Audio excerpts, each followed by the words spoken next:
Graça, o Senhor é convosco. Bendita sois vós entre as mulheres, e bendito é o fruto do vosso ventre, Jesus. Santa Maria, Mãe de Deus, rogai por nós, pecadores, agora e na hora de nossa morte. Amém. Vamos pegar a palavra de Deus em 1 Coríntios, capítulo 9, versículo 24 a 27.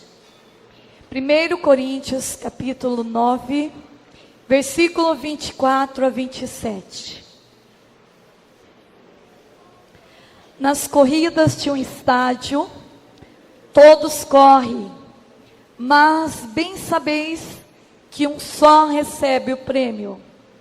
Correi, pois, de tal maneira que o consigais. Todos os atletas se impõem a si muitas privações, e o fazem para alcançar uma coroa corruptível. Nós o fazemos por uma coroa incorruptível. Assim, eu corro, mas não sem rumo certo. Dou golpes, mas não no ar. Ao contrário, castigo meu corpo e o mantenho em servidão, de medo de vir eu mesmo a ser excluído depois de eu ter pregado aos outros. Palavra do Senhor. Objetivo, então, não é competir, mas vencer.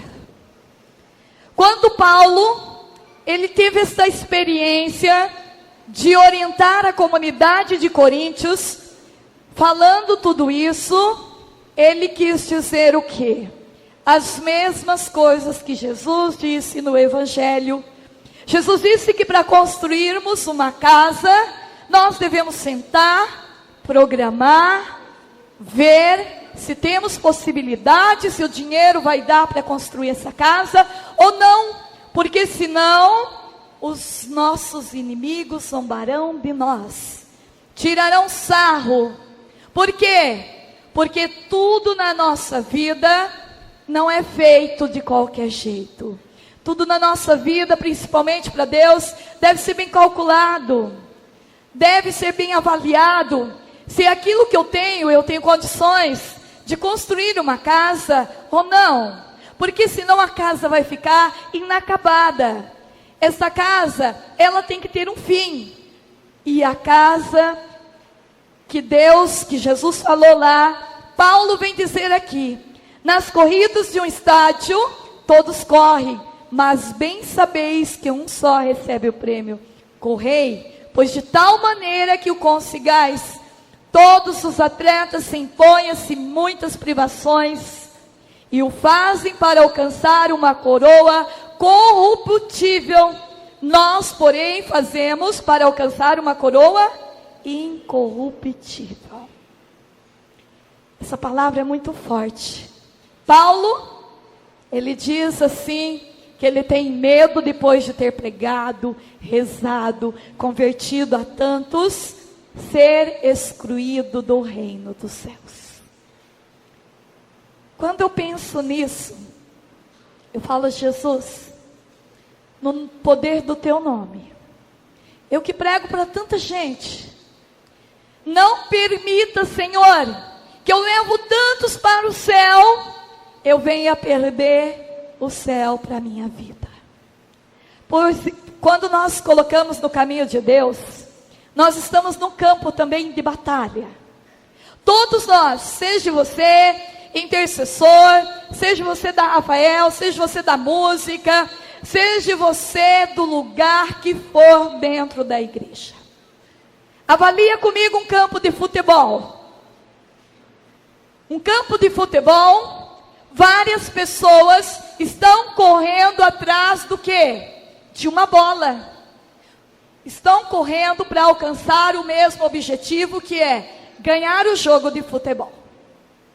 Nós estamos num campo de Jesus Cristo, uma terra sagrada, um campo que é de Deus.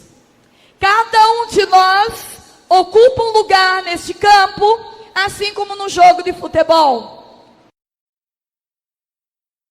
Se um jogador falhar na tua missão no jogo de futebol, todo o restante da equipe será prejudicada. E perderá ainda o jogo por causa de um que estiver jogando de forma errada ou não estiver desempenhando bem o seu papel nesse campo de futebol.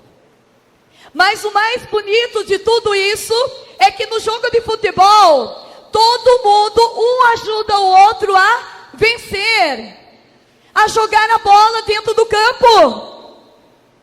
Se todos jogarem bem dentro desse campo, vai jogar a bola no lugar certo. Aí está o segredo para vencer. O segredo de Paulo é o segredo dos profetas, é o segredo de Jesus, é o segredo de Maria. Nós estamos correndo atrás de uma bola, mas nós queremos alcançar o nosso objetivo, que é ser vitorioso.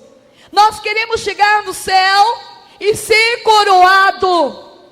Queremos subir lá em cima, onde Maria, os anjos virão com o troféu de vencedor, dizendo: você não correu em vão.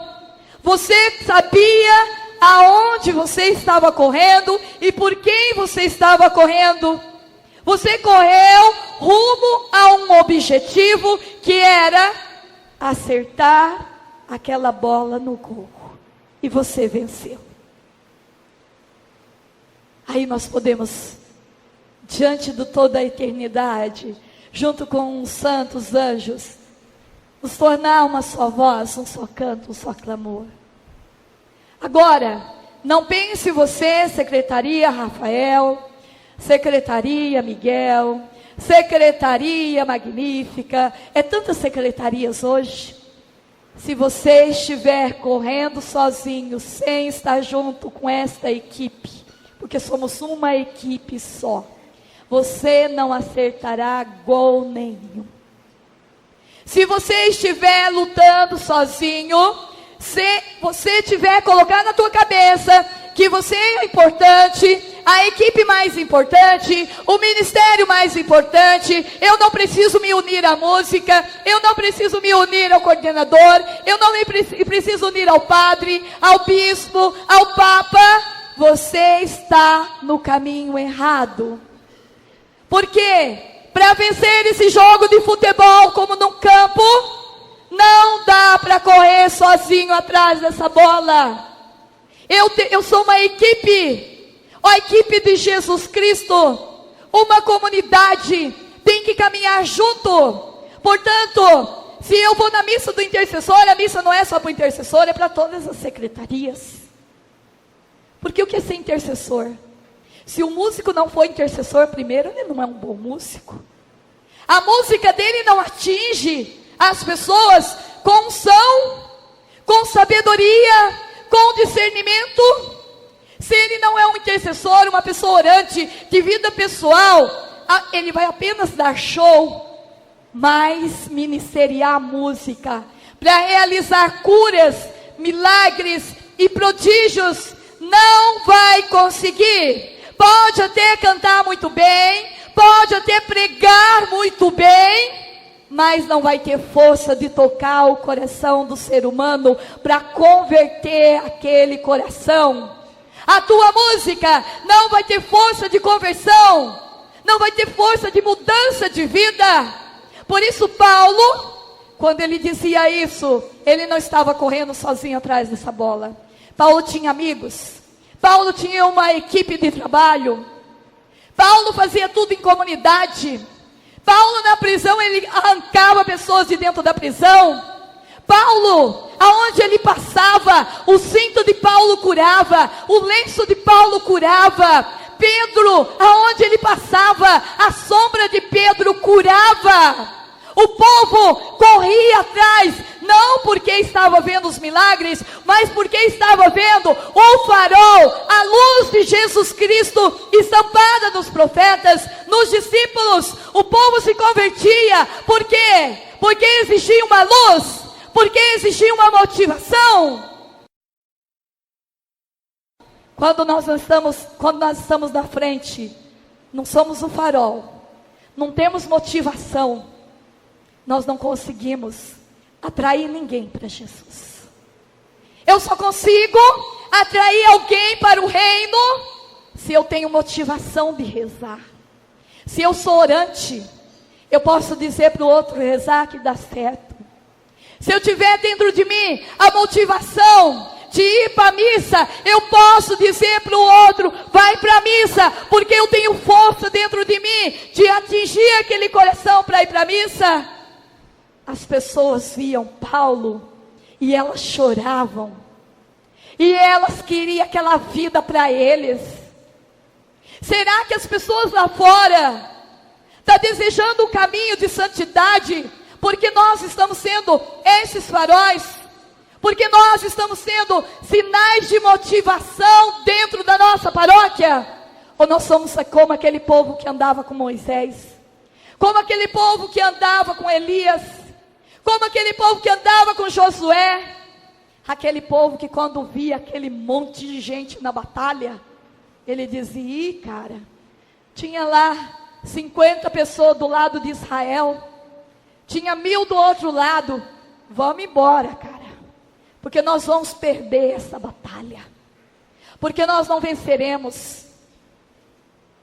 E aqueles profetas diziam, se nós somos de Deus, se nós temos Deus, nós temos a força maior. Se vocês querem desistir, vão tudo embora, eu ficarei sozinho, eu vencerei com Cristo. 50 pessoas venciam uma guerra, matava 1000. O Salmo diz, pode cair 1000 pessoas à tua esquerda, quantos cairão à tua direita? 10.000. E eu ainda não acredito tantas promessas de Deus na palavra. O Senhor me dizendo o tempo inteiro, filho, se colocares-me em primeiro lugar, tu serás salvo, tu e tua casa, tudo virá por acréscimo. A palavra de Deus me garante, se você é um homem de fé, tudo que pedirdes com fé, alcançareis. A palavra de hoje diz em Lucas, nada é impossível para Deus. E por que eu sou um soldado, muitas vezes fraco, desanimado, reclamando da vida? Eu não tenho mais palavra de gratidão, o meu corpo não é mais corpo de louvor ao Senhor, tudo eu reclamo, tudo eu digo que está muita coisa para mim. Eu não tenho mais aquele coração de ver e de arrancar até mesmo de uma aprovação, de uma coisa ruim, algo de bom. Na minha vida eu só sei lamuriar. Está aí uma arma de Satanás para destruir o cristão. A oração de lamúria é a oração do fracasso. Pessoas que recebem Jesus, pessoas que têm Jesus vivo dentro dele, e ainda continua reclamando, reclama da doença, reclama do padre, reclama da irmã, reclama da diocese, reclama do coordenador, reclama para tudo, de tudo e de todos. Gente, Padre Léo diz, existem muitos funcionários de Satanás. Pessoas que perdem, que pagam para pecar. Palavras de Padre Léo. Prega para pecar. Pega o telefone para falar mal do coordenador. Pega o telefone para ligar para o outro para falar mal de fulano. E ainda diz que é partilha. Vou partilhar com você para você fazer uma forte oração comigo. E ainda quando começa a rezar, ainda reza de forma errada. Senhor, quebra essa pessoa da frente, Senhor. Tira essa pessoa da frente, Senhor. Ela não serve para estar lá. Somos funcionários de Satanás. É Satanás que quer tirar as pessoas da frente. Oração do Espírito Santo é aquela como de Jesus. Jesus, Maria Madalena tem solução, sim. Toca no coração dela, liberta ela. Oração de carismático, oração ungida, é aquela que pede a mudança da pessoa. por mais errada que ela seja, por mais pecadora que ela seja, mas eu vou chorar lágrimas de sangue se for necessário, mas eu não permitirei que essa alma se perca diante de Deus. Isto é oração de poder. Aquela oração que não desiste enquanto não vê a vitória, seja no coordenador, seja no padre, seja no bispo. Gente, vocês não têm que rezar para o padre sair da paróquia de vocês, não. Ele sai da paróquia de vocês, vão continuar fazendo a mesma coisa em outra paróquia. Isso é egoísmo. Você tem que rezar para o padre ter uma mudança de vida radical, porque o testemunho dele vai ser muito mais forte naquela paróquia. E se ainda não mudou, é porque você ainda não rezou o suficiente. Porque nós só podemos parar de rezar quando alcançamos a vitória da nossa oração. Enquanto você não alcançar a vitória da tua oração, você não pode deixar de pôr o teu joelho no chão e rezar. Terços, mais terços, mais terços. Missa, mais missa, mais missa. Nem que tiver que fazer o que Santa Mônica fez. Você já pensou se Santa Mônica tivesse desistido de Santo Agostinho? Ela não desistiu. Oração de poder é essa. Onde os profetas ficavam ali em vigília, se vestia de saco, dia e noite, e clamava até vencer. Oração de poder é essa. Oração que você faz para o outro se dar mal na vida, para o outro não pregar mais, para o outro não cantar mais. Essa oração não provém de Deus, não provém do Senhor.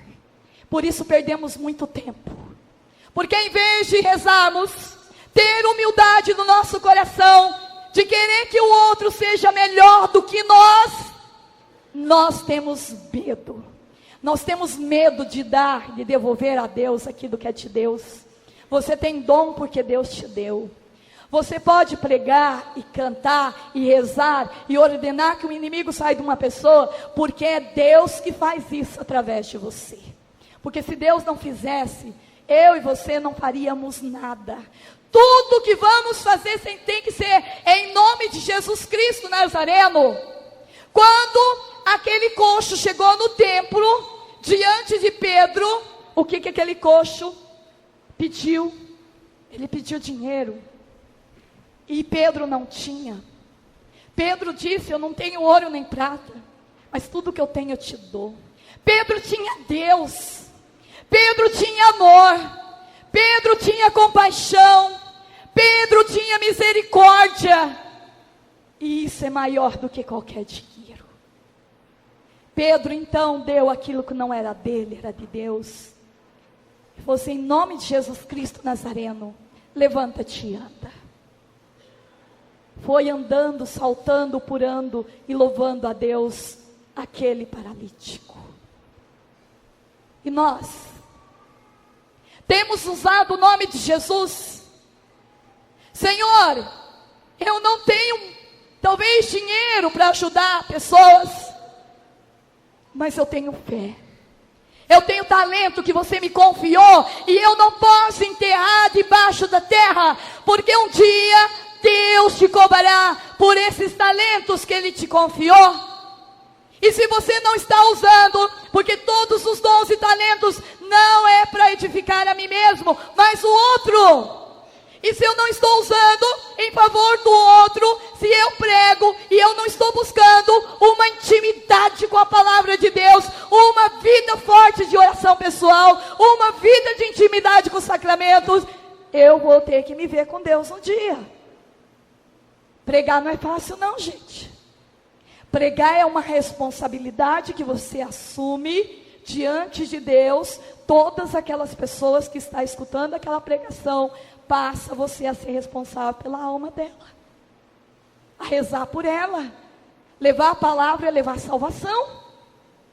E se eu levo a salvação, eu tenho que levar até que a morte chegue até mim, ou até a eternidade. Eu não posso brincar com vidas, com alma, não. Estar nesse caminho, nesse campo de batalha, é não ficar reclamando e lamuriando da vida. Tem gente que reclama porque pede para ele rezar um terço. Tem gente que reclama porque pede para ele rezar um rosário. Mas gente, quem não gosta de rezar não vai aguentar o céu, não. Porque o céu é oração eternamente. Quem não gosta de rezar não vai aguentar a eternidade. Agora, se eu sou intercessor, mas eu não luto para vencer, vou deixando todas as minhas missões pela metade, vou reiniciando outras obras, sem vencer uma, eu não rezo de maneira específica, eu não venço na vida daquela fulana, daquele ciclano, e muitos intercessores ainda dizem assim: esse fulano não tem mais solução. Esse não é o Deus que eu conheço. Todas as pessoas têm solução diante do meu Deus. O drogado, a prostituta, o alcoólatra, todos. Quem que era Paulo? Um pecador, um assassino. Deus fez de Paulo o quê? Um homem que brilhou e brilha até hoje a glória de Deus. Quem foi Moisés? Um assassino. Deus fez dele o quê?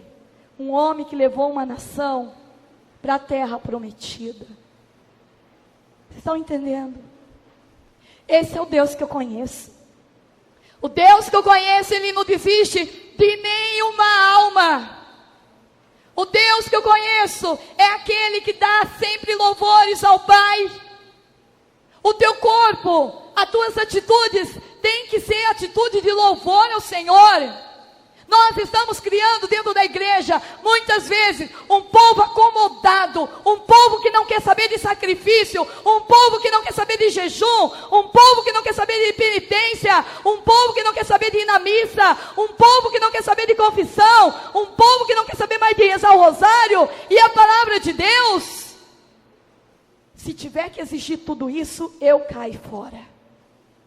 Somos que nem cristão pipoca. Começou a apertar, esquentar, caímos fora da panela. Por quê? Porque nós não queremos compromisso. E a via para chegar no céu, a porta é estreita. É de renúncia. É exigente. Quando ficamos falando mal do irmão, do coordenador, nós estamos sendo canal de impedimento para a obra de Deus naquela diocese. Em vez de falar mal, dobremos o joelho e rezamos. Ser coordenador, gente, não é fácil. Não é fácil. Todo mundo quer pregar, todo mundo quer ser coordenador, todo mundo quer conduzir, todo mundo quer cantar. Mas isso tem um preço. Isso te custa sangue. Isso te custa às vezes, como os profetas, até a tua cabeça. Veja, os profetas foram degolados, outros foram crucificados. Quando chega a parte de ser purificado, quando Deus começa a purificação dele, desse ouro que é você e eu, a gente não quer, porque o forno da purificação é quente, é mais de 1000 graus, a gente quer fugir, mas a palavra de Deus diz para nós, está lá em Hebreus, capítulo 10, versículo 36. Pois vos é necessária a perseverança para fazerdes a vontade de Deus e alcançardes os bens prometidos. Pois vos é necessário a perseverança para fazerdes a vontade de Deus e alcançardes os bens prometidos. Desistir agora não dá mais. Quem pensou aí e falou, agora eu vou desistir de ser intercessor, sinto muito. Quem pensa, eu não tenho dom para isso, Deus é o Senhor dos dons, Ele te capacita. Deus, toda capacitação vem de Deus, diz a palavra. Deus, Ele capacita os seus escolhidos. Deus transforma uma rocha em água, porque o poder vem dele. Por isso, Filhos, eu quero dizer para você, não dá mais para desistir, porque desistir agora é morte fatal. Agora não dá mais, estamos no campo de batalha e devemos prosseguir decididamente rumo à coroa incorruptível. Devemos ser santo, custe o que custar. O caminho é estreito, mas a graça de Deus é imensa. Aqueles que colocaram a mão no arado e olha para trás, não é digno de mim, diz a palavra de Deus. Mas a palavra de Deus, ela nos mostra algumas armas que eu posso vencer no Senhor, se eu continuar perseverando. Eu quero dizer para vocês algumas armas, que quem tiver em dia com essas armas, não tem que ter medo de nada. Se você carregar na tua bagagem essas armas que o Senhor deixou para que eu e você fôssemos vencedor, você não tem que ter medo de nenhum inimigo, porque o inimigo é perdedor no momento que você está em estado de graça, no momento que você luta por uma santidade perfeita. Palavra de Deus, a primeira arma que eu quero dar para vocês nesse caminho de perseverança está lá em Amós capítulo 8, versículo 11 a 12. Amós capítulo 8, versículo 11 a 12, diz assim: Oráculo do Senhor Javé, em que enviarei fome sobre a terra, não uma fome de pão, nem uma sede de água, mas fome e sede de ouvir a palavra do Senhor. Andarão errantes de um mar a outro, vaguearão do norte ao oriente, correrão por toda parte buscando a palavra do Senhor, e não a encontrarão. Escutar essa palavra do Senhor, que nos cura, que nos exorta, que nos santifica, mas nesse dia, não haverá mais tempo, que eu e você não temos que passar por esse dia. Palavra de Deus é uma arma de poder para quem quer escutar a voz de Deus. Você vive reclamando que não sabe escutar a voz de Deus, é só ler a Bíblia. O único jeito que o intercessor tem de saber 100% com eficácia que Deus falou é através da palavra, gente. Porque eu posso até dizer que Deus falou tal coisa, mas o meu humano pode ter agido. Agora, se eu disser para você que lá em Isaías 43 está escrito: Jesus te ama com amor eterno, eu te aprecio e te amo, é Deus falando, é palavra de Deus. Isso sim cura, isso sim liberta. Intercessores, vocês têm toda metodologia nas mãos de intercessão. A palavra de Deus jamais erra. E quando você reza com a palavra de Deus, com a voz de Deus, sabe o que acontece? Acontece o que aconteceu com Jesus. Quando Jesus foi tentado no deserto, 3 armas Jesus usou para vencer Satanás. Qual foi as 3 armas? Palavra de Deus, palavra de Deus e palavra de Deus. Com 3 versículos bíblicos, Jesus destruiu toda a armadilha de Satanás. Eu quero dizer para vocês, muitos que já leram a palavra, já se sente doutor da palavra de Deus. Não caia, gente, nesse erro, nessa hipocrisia. A palavra de Deus tem que ser comida todo dia, cada instante, porque a palavra de Deus, ela cura, ela liberta, ela salva. Vocês querem vencer nesse período de dificuldade? Uma arma de poder, mas muito poder, é a palavra de Deus.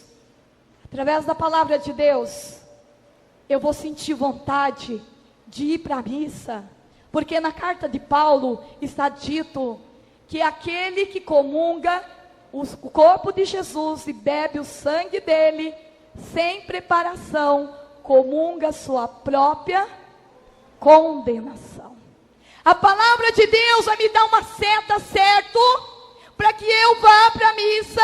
E se eu chegar lá, eu tiver uma falta de perdão com o outro, a palavra de Deus diz o quê? Se você for fazer o teu ofertório e tiver alguma coisa para acertar com o teu irmão, o que você deve fazer? Deixa o teu ofertório. Nem Deus aceita o nosso ofertório. Você vê que triste isso? Nem Deus aceita o nosso ofertório se a gente vê com falta de perdão. Vai lá, acerta primeiro com teu irmão e volta a fazer tua oferta. A palavra de Deus me orienta que então, se eu estou aqui buscando o Senhor, eu tenho que buscar de maneira perfeita. Se eu vou receber Jesus, eu não posso receber Jesus com pecado. E quantas pessoas perdem missa final de semana, no domingo, pecado mortal. Está no catecismo da Igreja Católica Apostólica Romana. Pecado mortal, faltar na missa final de semana. Quantas pessoas que estão em pecado mortal e vai lá e comunga sua própria condenação. Paulo diz: esta é a razão porque muitos entre vós estáis adoentados. Muitos entre nós estamos adoentados, porque nós temos ido diante da mesa eucarística, machucado, magoado com o outro, e ainda com a atitude de não perdoar, despreparado. Não podemos mais permitir isso. A palavra de Deus me diz, porque está lá escrito em Jonas, para salvarmos uma cidade, primeiro, Deus colocou Jonas dentro da baleia, daquele peixe, para ele ter primeiro vida de oração pessoal, 3 dias que antecede, 3 dias de prefiguração da ressurreição de Jesus, 3 dias de escuta de Deus, de cura pela desobediência dele, de perdão. Depois Deus disse para ele: vá até essa cidade e diga o jeito certo para eles vencerem: jejum, dobrar o joelho no chão, penitência, vestir-se de saco, para a misericórdia de Deus chegar àquela cidade. Lágrima nos olhos. Nós às vezes estamos tão secos da graça de Deus, como aquelas árvores secas. Pode cair a chuva que for, né? A graça que for, a gente não consegue sentir nada. Já viu aquele fulano que foi no retiro e disse assim: retiro foi péssimo. Aquele pregador desungido que eu nunca vi. Esse é o tipo de cristão que está em débito na sua oração, na sua intimidade com os sacramentos e com Deus. Porque quando nós estamos cheios, pode vir a pessoa que for aqui pregar um retiro, fazer o nome do Pai, eu tenho sensibilidade de Deus. O Catecismo da Igreja Católica diz que muitas vezes a gente fala: eu estou em aridez. Vocês já ouviram essa palavra? Jesus, mas estou atravessando um deserto, uma aridez tremenda. Nem toda aridez é de Deus. A maioria das aridez é por causa do pecado.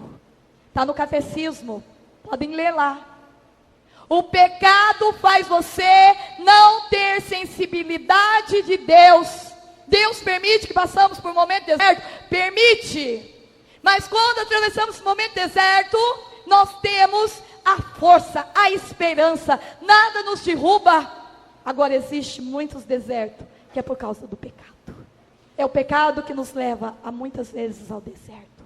Portanto, a palavra de Deus me dá uma seta.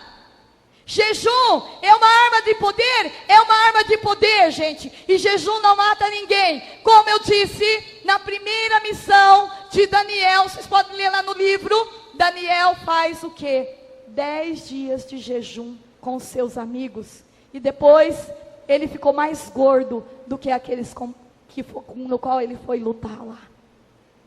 Daniel, quando ele foi falar com o rei, para que o rei mudasse aquela ideia que ele estava dentro dele, e que ele interpretasse o sonho do rei Nabucodonosor, Daniel ficou uma noite inteirinha em vigília, em oração.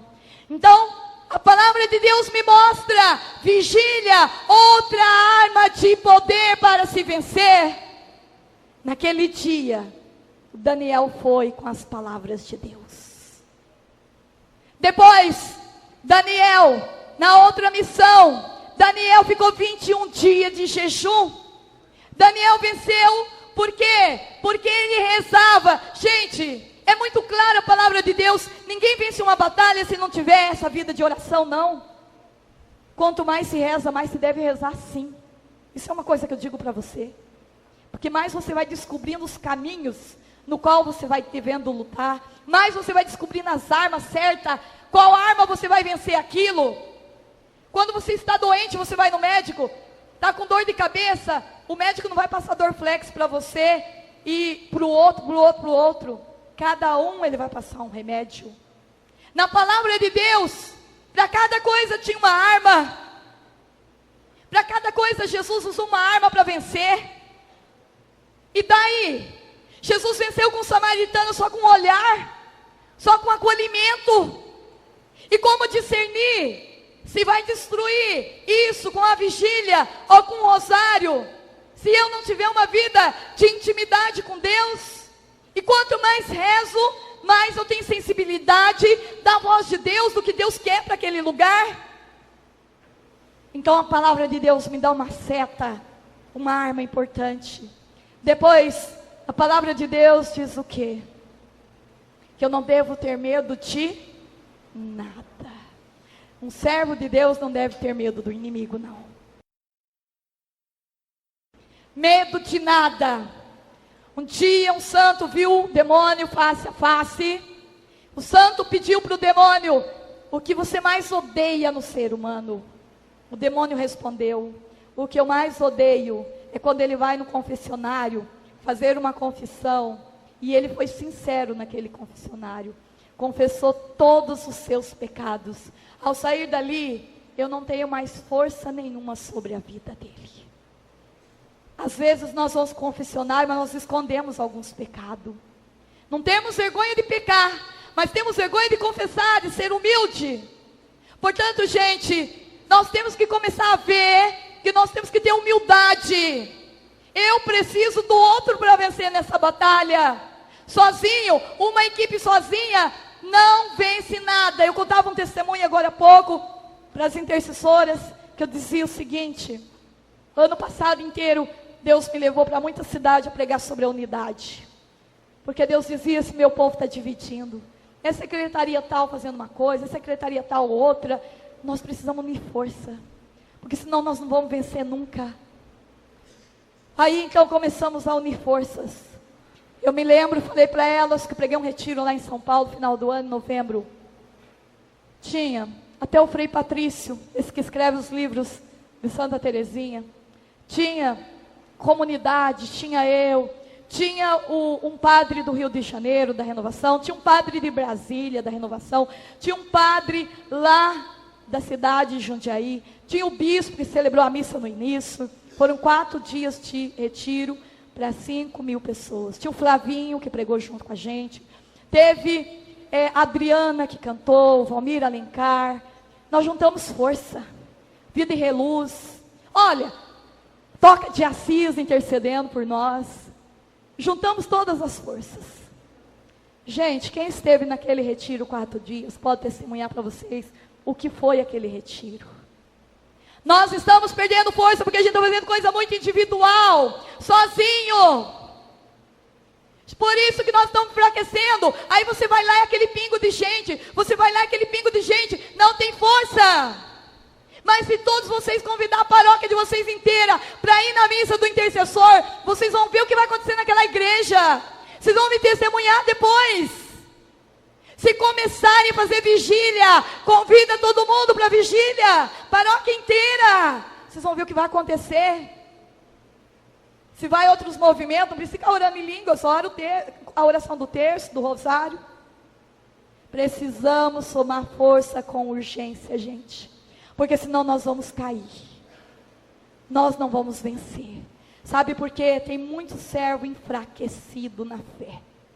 Servos que não têm mais ânimo de fazer nada. Porque precisa de oração.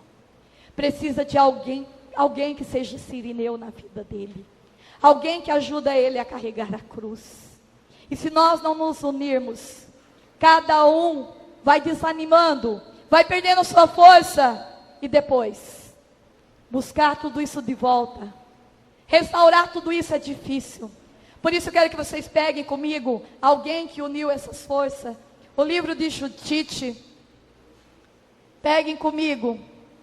O livro de Judite, capítulo 8. Nós vamos ver uma mulher que uniu as suas forças com o povo de Israel. Nós vamos ver nessa mulher a grande marca de ser intercessora. Uma mulher que vestiu a camisa de ser orante. E isso que nós devemos nos espelhar é numa Teresa d'Ávila, é numa Teresinha do Menino Jesus, é no São João da Cruz, é no Francisco de Assis. Tirar os nossos olhos desse comodismo, desse povo preguiçoso que não quer saber de nada. Colocar os nossos olhos numa Madre Teresa de Calcutá, em quem se consumiu dia e noite, até mesmo as suas forças, a sua saúde, para ver a igreja de Cristo de pé. É nisso que nós devemos nos espelhar, e não ficar reclamando, lamuriando. Então, depois vocês leiam Judite inteiro em casa, e no capítulo 5 vocês vão ver que o povo, quando eles iam vencer uma guerra, os inimigos de Israel, eles primeiro averiguavam se aquele povo de Israel estava em pecado. Se o povo de Israel estivesse em pecado, eles lutavam, porque eles venciam a guerra. O que faz a gente perder é o nosso pecado. Depois, eles então viam se o povo de Israel não estava em pecado, eles não iam lutar. Porque eles sabiam que eles iam perder a batalha.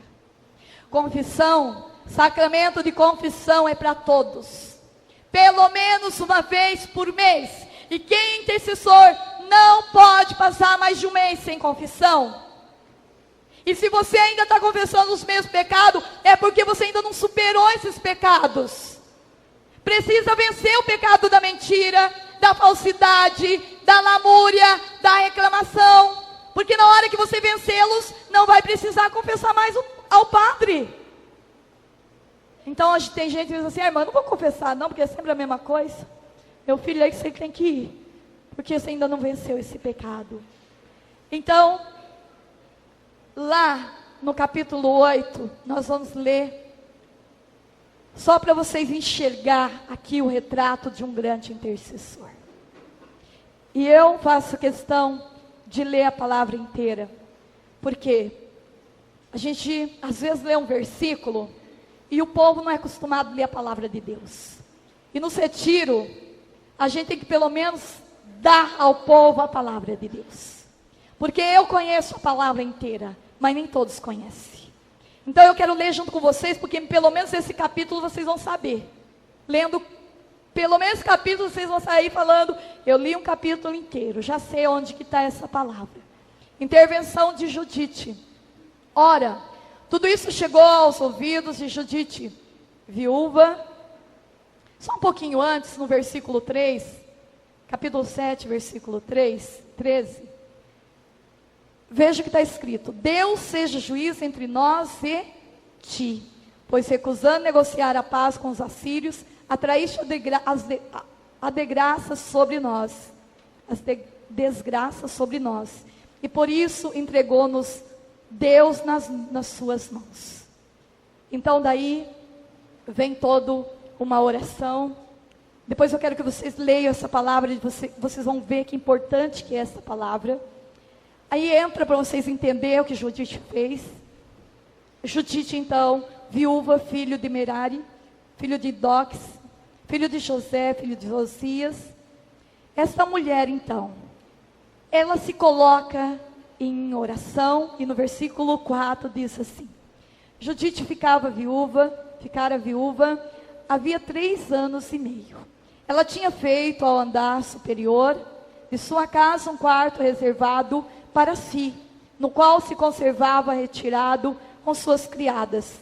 Trazia um cilício sobre os rins e jejuava todos os dias, exceto nos sábados, as luas novas e nas festas do povo israelita.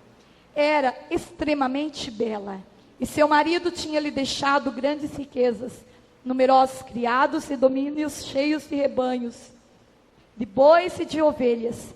Era muito estimada por todos, porque tinha grande temor a Deus. Não havia ninguém que falasse mal a seu respeito. Sabendo, pois, que Osias tinha prometido entregar a cidade dentro de 5 dias, mandou alguém chamar os anciãos Cabri e Carmi. A estes vieram ter com ela. Ela disse-lhes: como é possível que Osias tenha consentido entregar a cidade aos assírios dentro de 5 dias, se não nos chegar socorro?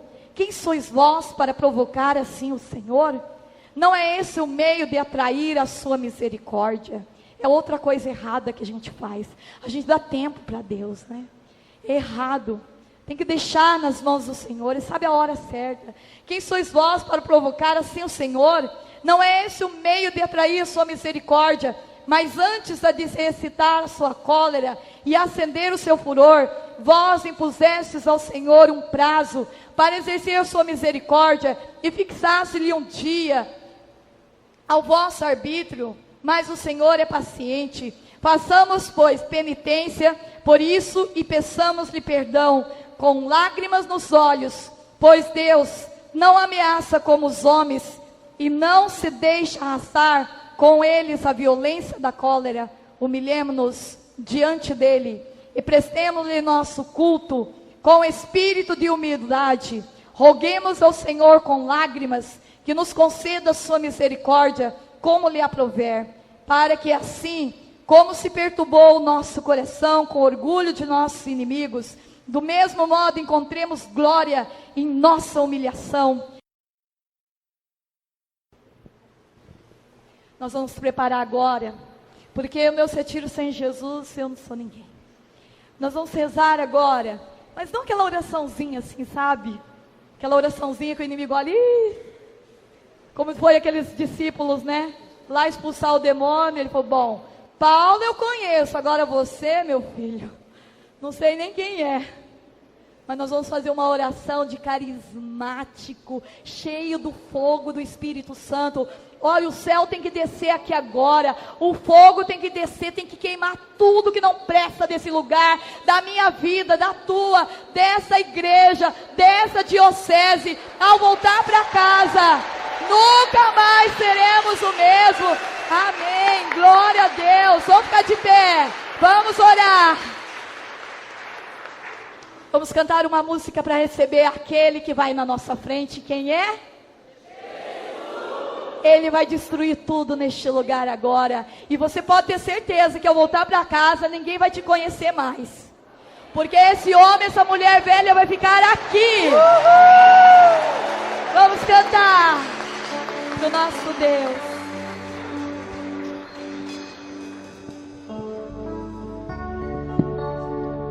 Nós só vamos sair daqui a hora que a gente experimentar o céu caindo neste lugar, amém? Então vamos lá. Vamos cantar então, preparando a nossa alma para receber Jesus, o maior homem da história. Jesus vence tudo. Se você mudar o teu jeito de pensar de hoje em diante, louvar o Senhor por tudo, todas as circunstâncias, dar graças a Deus, eu posso te garantir, a tua vida vai se transformar no céu. Teu marido bebe, louve o Senhor por ele. Se todo dia você disser para ele que ele é uma bênção de Deus, como um caso lá no Nordeste, eu ensinei uma mulher a dizer: fala que teu marido é uma bênção, teu marido é um santo de um homem. Toda palavra se cumpre, toda palavra que sai da minha boca, seja ela positiva ou negativa. Se for positiva, Deus toma posse. Se for negativa, quem toma posse é Satanás. Em pouco tempo, aquele homem estava na igreja, está até hoje, de joelho dobrado diante de Deus, rezando, porque a mulher proclamou a vitória na vida daquele homem. Não proclame mais que teu filho não preste, que ele é uma pessoa medrosa. Não proclame mais que teu filho não consegue nada, que teu filho não arruma emprego. Mas a partir de hoje, Senhor, eu te louvo pelo emprego que você já deu para o meu filho. Eu te louvo, Senhor, por aquilo que você vai realizar de bom na minha família. Tua família está dividida. Eu te louvo, Senhor, porque Tu és o Deus da união. E eu glorifico a Ti, porque Tu trarás a prosperidade na minha casa. A comida acabou. Louve o Senhor, Ele tem poder de multiplicar. Ele tem poder de pôr um anjo na tua porta e levar tudo que você precisa. Não peça pouco, peça muito, porque o Deus é o Deus da prosperidade. O teu Pai é o Pai do impossível. Fale com o teu Pai em nome de Jesus e peça tudo o que tu queres. Cante, exalta o teu Deus.